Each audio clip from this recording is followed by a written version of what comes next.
The Road to Beijing. Story by Ruth Siburt. Illustrations by Len Ebert.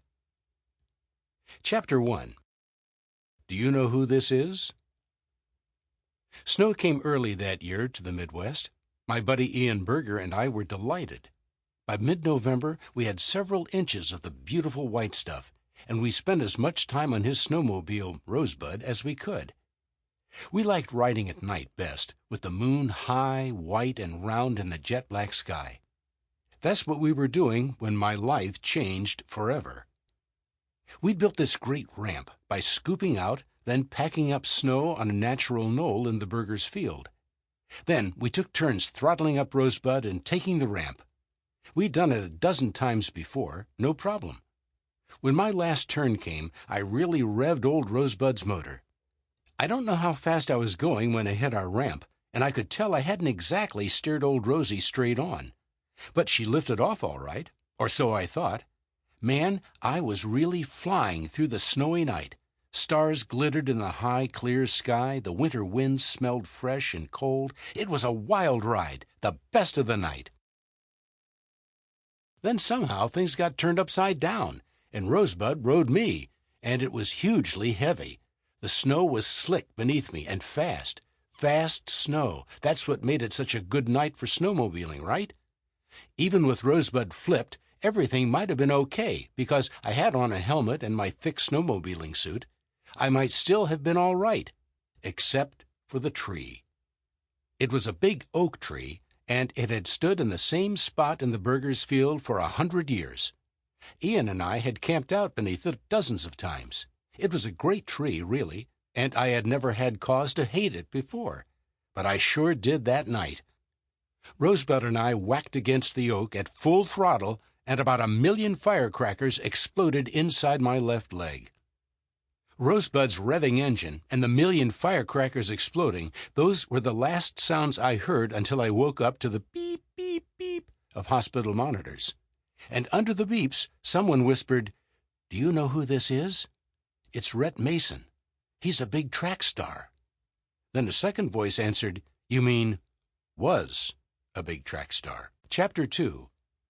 The Irritating Ms. Clay. My worst nightmares hadn't prepared me to deal with the loss of a leg.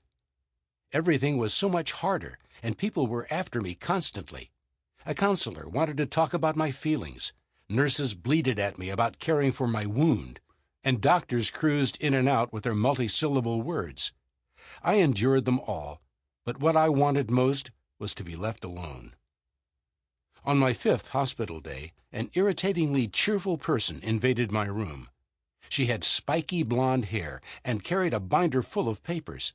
She wore a big smile and a tunic with rainbows painted on it. "I'm Ms. Clay."